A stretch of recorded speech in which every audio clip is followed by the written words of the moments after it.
Hello friends, അസ്സലാമു അലൈക്കും. Rabies കിച്ചൻ്റെ പുതിയൊരു വീഡിയോയിലേക്ക് എല്ലാവർക്കും ഒരിക്കൽ കൂടി സ്വാഗതം. ഇന്ന് ഞാൻ വന്നിട്ടുള്ളത് ഗോതമ്പ് നുറുക്ക് വെച്ചിട്ട് ഇൻസ്റ്റൻ്റായിട്ട് തയ്യാറാക്കാൻ പറ്റിയ ഒരു നെയ്യപ്പത്തിൻ്റെ റെസിപ്പിയുമായിട്ടാണ്. അപ്പോൾ എങ്ങനെ ചെയ്തെടുക്കാമെന്ന് നോക്കാം. 1/2 കപ്പ് നുറുക്ക് ഗോതമ്പ് വെള്ളത്തിൽ 2 മണിക്കൂർ കുതിർത്ത് വെച്ചതിന് ശേഷം വെള്ളം വാർന്നെടുത്തിട്ടുള്ളതാണ്.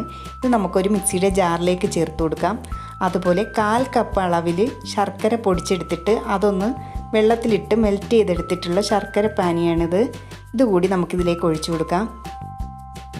പിന്നീട് ഇതിലേക്ക് 1/4 ടീസ്പൂൺ അളവിൽ ഉപ്പും അതുപോലെ തന്നെ 2 ഏലക്കയും കൂടി ചേർത്ത് കൊടുത്തിട്ട് ഇത് നല്ലതുപോലെ ഒന്ന് ഫൈൻ പേസ്റ്റ് ആക്കി എടുത്തിട്ട് വരാം.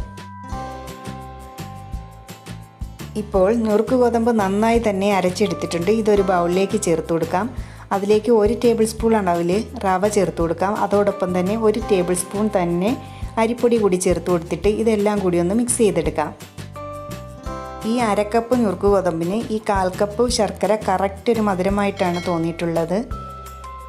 നെയ്യപ്പം നന്നായി ഒന്ന് പൊങ്ങി വരാൻ വേണ്ടിയിട്ട് 1/4 ടീസ്പൂൺ അളവിൽ ബേക്കിംഗ് സോഡ കൂടി ചേർത്ത് കൊടുത്തിട്ട് ഇതൊന്ന് മിക്സ് ചെയ്തെടുക്കാം.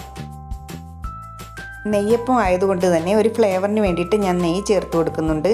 അതിനായി ഒരു പാനിലേക്ക് 1 ടീസ്പൂൺ നെയ്യ് ചേർത്ത് കൊടുക്കാം.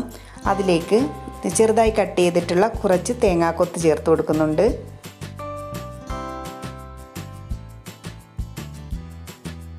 തേങ്ങാക്കൊത്ത് ചെറുതായി ഒന്ന് ഫ്രൈ ആയി വരുമ്പോഴേക്കും ഫ്ലെയിം ഓഫ് ചെയ്തിട്ട് അതിലേക്ക് 1 ടീസ്പൂൺ അളവിൽ കറുത്ത എള്ള് കൂടി ചേർത്ത് കൊടുക്കുകയാണ്. ഇനി ഇതെല്ലാം കൂടി ഒന്ന് മിക്സ് ചെയ്തതിന് ശേഷം നമ്മൾ നേരത്തെ തയ്യാറാക്കി വെച്ചിട്ടുള്ള മാവിലേക്ക് ചേർത്ത് കൊടുക്കാം. ഇത് തികച്ചും ഓപ്ഷണലാണ്. ഇനി ഈ തേങ്ങാക്കൊത്തും എള്ളും മാവും എല്ലാം കൂടി ഒന്ന് യോജിപ്പിച്ചെടുക്കാം. വെള്ളം ഒട്ടും കൂടി പോകരുത്. നല്ല തിക്കായിട്ടുള്ള ഒരു ബാറ്റർ വേണം തയ്യാറാക്കിയെടുക്കാൻ വേണ്ടിയിട്ട്.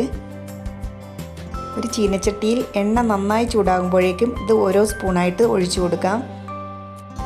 മാവ് ഒഴിച്ചു കൊടുത്താൽ ഉടനെ തന്നെ ഇത് പൊങ്ങി വരുന്നത് കാണാം. പിന്നീട് മീഡിയം ഫ്ലെയിമിലേക്ക് വെച്ചിട്ട് വേണം പൊരിച്ചെടുക്കാൻ വേണ്ടിയിട്ട്.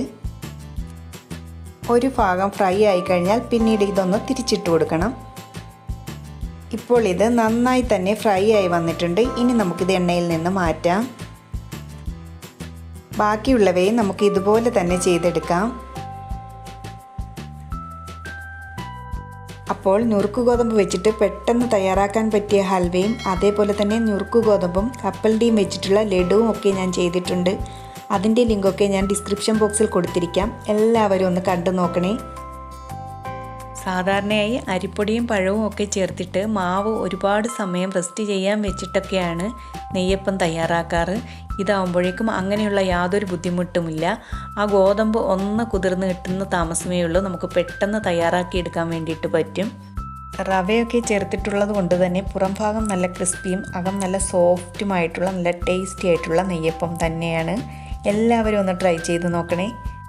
അതുപോലെ എൻ്റെ ചാനൽ സബ്സ്ക്രൈബ് ചെയ്യാത്തവർ ഒന്ന് സബ്സ്ക്രൈബ് ചെയ്തിട്ട് അടുത്തുള്ള ആ ബെല്ലൈക്കൺ കൂടി ഒന്ന് പ്രസ് ചെയ്തേക്കണേ. അതേപോലെ ലൈക്ക് ചെയ്യാനും ഷെയർ ചെയ്യാനും മറക്കരുതേ. അപ്പോൾ ഇൻഷാ അല്ലാഹ് നമുക്ക് മറ്റൊരു വീഡിയോയുമായി വീണ്ടും കാണാം.